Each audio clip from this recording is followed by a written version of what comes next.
وَإِذَا أُنزِلَتْ سُورَةٌ، جب کبھی قرآن میں گیان ایمان کی باتوں کے لیے کوئی آیت یا سورت اتاری جاتی ہے، ان آمنوا باللہ، اور ان کچے گیانی ایمانی بندے منافقوں سے کہا جاتا ہے کہ ایمان لے آؤ اللہ پر، یا ایھا الذین آمنوا آمنو، اے گیانی ایمانی بندو پھر سے ایمان میں داخل ہو جاؤ، آمنو باللہ، ایمان لے آؤ اللہ کے آدیش پر چل کے بتا دو، اس کا النگھن مت کرو، اور اگیانی لوگوں سے جا کر ملو مت، ان سے کانا پھوسی مت کرو، ان سے چیمی گوئیاں مت کرو، ان سے جا کر ان کی پلاننگ میں حصہ مت لو، اے ہپوکرائٹ منافق کچے گیانی ایمانی بندو، وجاہدو، اور گیان ایمان کے پھیلانے میں انتھک جد و جہد، محنت اور کوشش، جہاد، قتال، یدھ کرو، مع رسول ہی، اس کے نبی رسول پیغمبر کے ساتھ، استأذنک اولو الطول منہم، تو یہ گیانی ایمانی بندے جن کے پاس طاقت ہے، قوت ہے، ہتھیار ہے، گھوڑے ہے، سواری ہے، گھر پہ سب کچھ ہے، باغات، کھلیان، کھیت کھیتی سب کچھ ہے، استأذنک، یہ آ کے عذر بیان کرتے ہیں،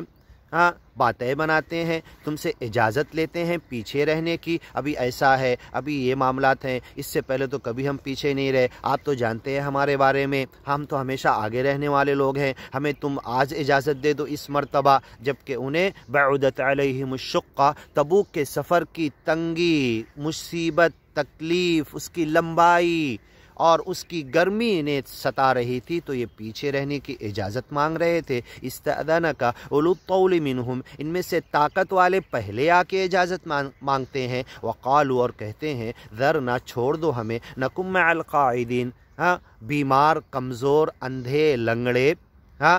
عورتیں، ان کے ساتھ ہم مدینہ میں رکے رہیں، بیٹھے رہیں، ہم بھی ان کی سیوا بھی کرنا چاہتے، ان پر خرچ بھی کرنا چاہتے، استأذنک، اجازت چاہتے ہیں، اولو الطول منہم، وقالوا، اور کہتے ہیں، ذرنا، چھوڑ دو، نکم مع القاعدین، ہم بیٹھے رہنے والوں کے ساتھ بیٹھے رہیں گے، رضوا بان یکونوا مع الخوالف، یہ راضی ہو چکے ہیں کہ رہیں گے پیچھے رہنے والوں کے ساتھ، اب یہ کبھی گیان ایمان کے راستے میں مرد مجاہدین کے ساتھ اور گیان پھیلانے والے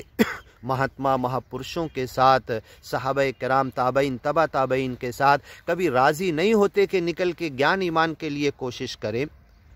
رضوا بان یکونوا مع الخوالف وطبع علی قلوبہم، ان کے دلوں پر مہر لگا دی گئی، ختم اللہ علی قلوبہم، ان کے دل پہ ٹھپا لگ گیا، سل پیک کر دیا گیا، ہدایت کی باتیں جاتی نہیں، انہیں سمجھ میں نہیں آتی، گیان ایمان قبول تو کر لیا، اس پہ چل کے نہیں دکھا رہے، اس کے لیے پھیلانے کے لیے کوشش محنت نہیں کر رہے، وطبع علی قلوبہم، ان کے دلوں کو سل پیک کر دیا، وفی آذاننا وقر، خود کہتے ہیں، قلوبنا غلف، ہمارے دل بند ہیں اور ہمارے کانوں میں رکاوٹ ہے، حق کی آواز قبول کرنے کا مادہ ہی ختم ہو گیا ہے، وطبع علی قلوبہم فہم لا یفقہون، اب یہ کوئی بات نہیں سمجھ سکتے، حدود اللہ بتا دو، اللہ کا آدیش بتا دو، آیتیں پڑھ کے سنا دو، رسول، نبی، پیغمبر، صحابہ، تابعین، تبع تابعین کے زندگی کے قضیات جو واضح ہیں وہ کھول کے بتا دو، اللہ کی حدود، اللہ کی باتیں، اللہ کی باؤنڈری، یہ سب آیتیں انگلی رکھ کے بتا دو، انہیں کھول کے سنا دو، سمجھا دو، لا یفقہون، یہ سمجھتے نہیں ہیں،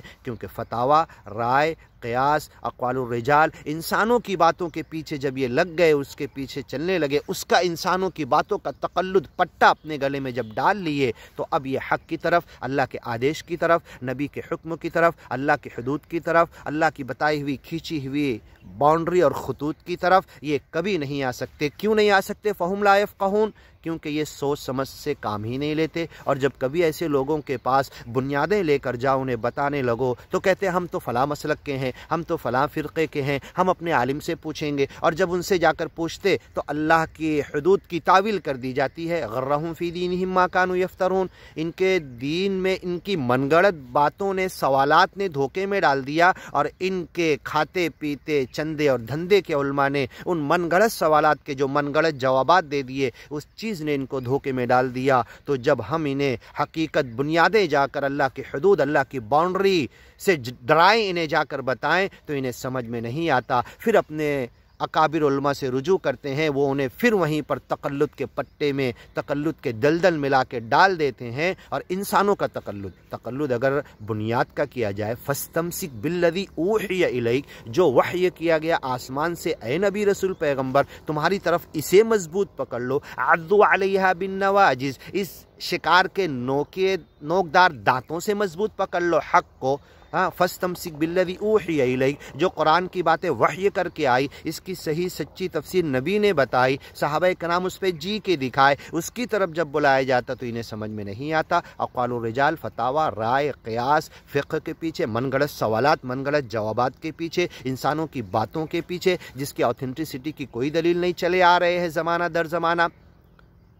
قرآن کی حفاظت کا ذمہ اللہ نے لیا، حدیثوں کو چھاٹ دیا گیا، اقوال الرجال کو نہیں چھاٹا گیا۔ وَطُبِعَ عَلَىٰ قُلُوبِهِمْ، جو اللہ کی حدود سے باہر جا رہے، طلاق کے ہوں، نکاح کے ہوں، تجارت کے ہوں، لین دین کے ہوں، معاملات کے ہوں، آپسی کسی بھی معاملات کے، طلاق کے ہوں، تو یہ لوگ اس کے کراس کر رہے، پھلانگ رہے اور اقوال الرجال کو لے رہے، اللہ کی حدود کی طرف نہیں آ رہے۔ کھول کے بتا دیا گیا، پھر بھی سمجھ میں نہیں آ رہا۔ فَهُمْ لَا يَفْقَهُونَ، یہ سمجھنے کی کوشش نہیں کرتے کیونکہ ان کے دلوں پر مہر لگا دی گئی ہے۔ اللہ انہیں سمجھنے کی کوشش، اللہ ان کو سمجھا دے، انہیں سمجھنے کی کوشش کرنے کی توفیق دے۔ لیکن الرسول، انشاءاللہ آگے سنتے ہیں، لیکن الرسول والذین آمنوا معه جاہدوا باموالہم، انشاءاللہ۔